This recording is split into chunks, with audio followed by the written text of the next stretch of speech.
The IWC Mark XVIII launched in 2016 and was replaced by the Mark XX in July 2022 with a very silent release, aka there was barely any marketing around it. If you're wondering why there isn't an IWC Mark XIX, I'm wondering the same thing too. It reminds me of this global fruit company who in 2017 also skipped their 9th edition release. Anyways, I found 10 new updates to the Mark XX that are cleverly hidden throughout the design of the watch. Number 1. The case size of the Mark XX is 40mm with a thickness of 10.8mm and a lug-to-lug of 49mm.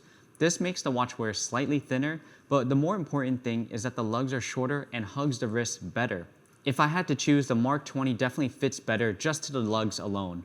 And just for reference, the Mark XVIII had a flat lug-to-lug of 51mm. Quite big for a 40mm watch. Number 2. The new crown on the Mark XX is larger and taller, making it easier to grip when using the time setting functions with or without gloves.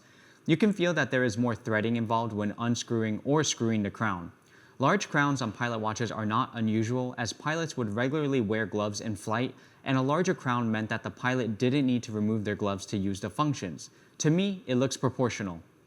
Number 3. With the larger crown, the Mark XX upgrades its water resistance to a proper 100 meters instead of the previous 60 meters. My biggest concern from the Mark XVIII was the unusual 60-meter water resistance, because for a pilot's watch, I would have figured that it would be rugged enough to handle different forces: air, water, heat, and magnetism. To me, 60 meters is not a big difference from 50-meter water resistance like on the Omega Speedmaster Moonwatch, but now there should be no debate that the Mark XX is swimmable, water resistant to 100 meters when the crown is screwed down. Number 4. The Mark XX date window has more visible framing, and the placement of the date window sits closer to the new rectangular 12, 3, 6, and 9 hour markers, making that gap of space from the Mark XVIII version less noticeable. Also, the font on the Mark XX is slightly thinner than the Mark XVIII's font. On the Mark XX black dial, the date window is now white, whereas the Mark XVIII's black dial had a matching black date window. But truthfully, I prefer a date window that matches the dial color, just for aesthetic reasons. The blue sunburst dial version is no longer called the Le Petit Prince version, based off the novel, due to the collaboration between IWC and the Le Petit Prince expiring, but is still a very close shade of blue. However, if you check the case back, the new Mark XX has a silhouette of Junkers Ju-52 German cargo aircraft instead of showing the Prince. Fun fact, the Ju-52 is also called Aunt Ju. Everything on the dial has been pushed closer to the center. For example, the Mark XX's numbers and the stick indice minute track is both larger, and like mentioned previously, the hour stick indices at 12, 3, 6, and 9 now have a rectangular shape, which overall creates this invisible crosshair meeting at the center of the hands, and is even more obvious when in low light and the lume is glowing. At 12 o'clock, the arrow logo now has its 2 dots sitting even closer to the point, and the IWC text logo sits right underneath that. Now, most pilot watches will have the triangular index at 12 o'clock with 2 dots to allow the pilot to distinguish the upright orientation of the watch immediately. It's one of those subtle indicators found on most pilot watches. The Mark XX's hour and minutes hand has a facet with more contrast for better legibility, and the seconds hand is tipped. You can see that on the wide section of the minute hand, there's a little bit of a slope downwards towards the tip, and the same as well for the seconds hand.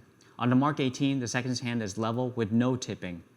The new strap uses the easy change system, so you can switch straps on the fly without tools, which basically is a button that lets you unclip the strap from the spring bar. It's super easy to use and reduces the risk of losing your spring bar or scratching your case while changing straps. Unfortunately, the new bracelet has not come out yet at the time of this video, but I was told by IWC that it would be slightly thinner and also use the easy change system while still maintaining the hidden micro adjustment in the clasp.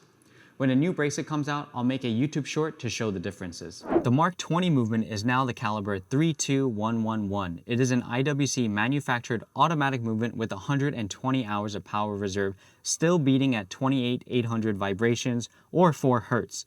This is nearly a triple increase at the power reserve duration from the Mark XVIII's caliber 35111. Now, there seems to be some confusion about this movement being in-house, but it makes a lot more sense to say an in-group movement, as this base caliber is used in other Richemont brands produced by Val Fleurier. But 120 hours in a slim 10.8mm case is an incredible improvement nonetheless.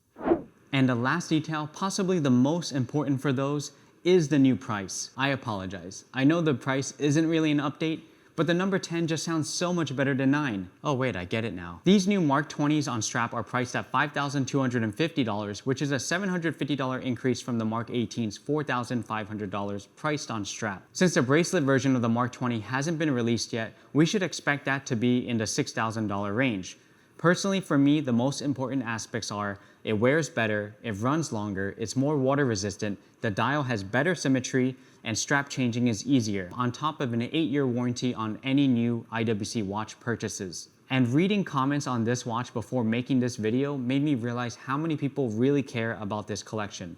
I think at the end of the day, these new improvements to the Mark 20 made it an even better everyday pilot's watch. Thanks so much for watching. Subscribe if you're new here, and if you'd like to purchase, check out my store, Carat Co, an authorized retailer for IWC watches located in Flushing, Queens, New York.